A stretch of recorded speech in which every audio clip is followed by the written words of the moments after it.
Hi friends, ಎಲ್ಲರಿಗೂ ನಮಸ್ಕಾರ. Welcome back to my YouTube channel. ಇವತ್ತು ಶ್ರೀ ಸತ್ಯನಾರಾಯಣ ಸ್ವಾಮಿ ಪೂಜೆ ನೈವೇದ್ಯ ಯಾವ ರೀತಿ ಮಾಡೋದಂತ ನೋಡೋಣ. ಸೊ ನೀವು ಇದು ಎಲ್ಲ ಹಬ್ಬ ಪೂಜೆ ಟೈಮಲ್ಲೂ ಮಾಡ್ಬೋದು. ಸೇಮ್ ನಿಮಗೆ ದೇವಸ್ಥಾನದ ಪ್ರಸಾದ ಯಾವ ರೀತಿ ಇರುತ್ತೋ ಟೇಸ್ಟು ಅದೇ ರೀತಿ ಬರುತ್ತೆ. ನೀವೇನಾದರೂ ನನ್ನ ಚಾನಲ್ಗೆ ಹೊಸಬ್ರಾಗಿದ್ದರೆ ಸಬ್ಸ್ಕ್ರೈಬ್ ಮಾಡ್ಕೊಳ್ಳಿ ಫ್ರೆಂಡ್ಸ್, ಮತ್ತು ಪೂರ್ತಿ ವಿಡಿಯೋ ನೋಡಿ.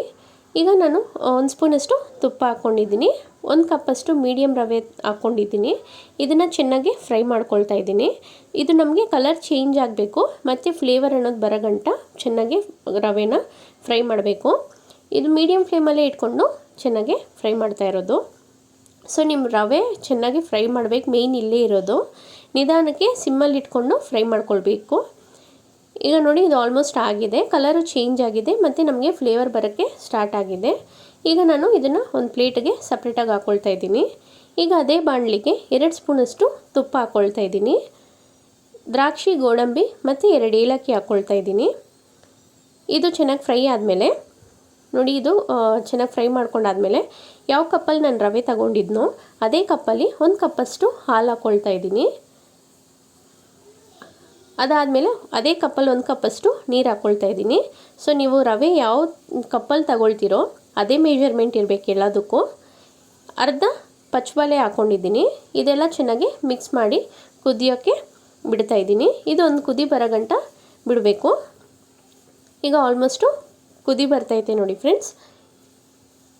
ಈಗ ಇದಾದಮೇಲೆ ಸಿಮ್ಮಲ್ಲಿ ಇಟ್ಕೊಂಡು ರವೆನ ಸ್ವಲ್ಪ ಸ್ವಲ್ಪ ಹಾಕಿ ಮಿಕ್ಸ್ ಮಾಡ್ಕೊಳ್ತಾ ಇದ್ದೀನಿ.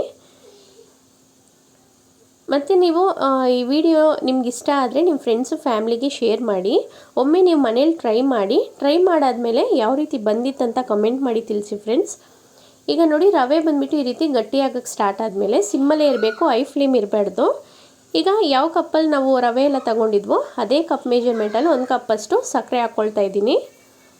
ಸಕ್ಕರೆ ಹಾಕಿ ಸಕ್ಕರೆ ಕರಗೋ ಗಂಟ ಮಿಕ್ಸ್ ಮಾಡಬೇಕು. ಸೊ ನಮಗೆ ಕನ್ಸಿಸ್ಟೆನ್ಸಿ ಬಂದು ಈ ರೀತಿ ಬಂದಿರುತ್ತೆ. ಈಗ 2 ಸ್ಪೂನಷ್ಟು ತುಪ್ಪ ಹಾಕ್ಕೊಂಡಿದ್ದೀನಿ. ನಾನಿಲ್ಲಿ ಟೋಟಲು ಒಂದು 5 ಸ್ಪೂನಷ್ಟು ತುಪ್ಪ ಹಾಕ್ಕೊಂಡಿದ್ದೀನಿ ಫ್ರೆಂಡ್ಸ್. ತುಪ್ಪ ಹಾಕಿದ್ಮೇಲೆ ಚೆನ್ನಾಗಿ ಈ ರೀತಿ ಮಿಕ್ಸ್ ಮಾಡ್ಕೊಳ್ತಾ ಇದ್ದೀನಿ. ಚೆನ್ನಾಗಿ ಮಿಕ್ಸ್ ಮಾಡಾದಮೇಲೆ ಸಿಮ್ಮಲ್ಲೇ ಇರಬೇಕು ಫುಲ್ಲು. ನಾವು ನೈವೇದ್ಯ ಏನು ಮಾಡ್ತಾಯಿದ್ವೋ ಅಲ್ಲಿ ಗಂಟನೂ ಸಿಮ್ಮಲ್ಲೇ ಇರಬೇಕು, ಐ ಫ್ಲೇಮ್ ಇರಬಾರ್ದು. ಈಗ ಕೊನೆಯದಾಗಿ ಪಚ್ಚಕರ್ಪೂರ ಹಾಕ್ಕೊಳ್ತಾ ಇದ್ದೀನಿ.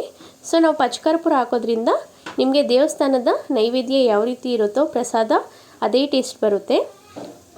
ಈಗ ಕಂಪ್ಲೀಟಾಗಿ ನೈವೇದ್ಯ ಆಗಿದೆ ಫ್ರೆಂಡ್ಸ್. ನಿಮ್ಗೆ ಈ ವಿಡಿಯೋ ಇಷ್ಟ ಆಗಿದ್ದರೆ ಒಂದು ಲೈಕ್ ಮಾಡಿ ಮತ್ತು ನೀವು ಟ್ರೈ ಮಾಡಿ ಕಮೆಂಟ್ ಮಾಡಿ ತಿಳಿಸಿ. Thank you for watching.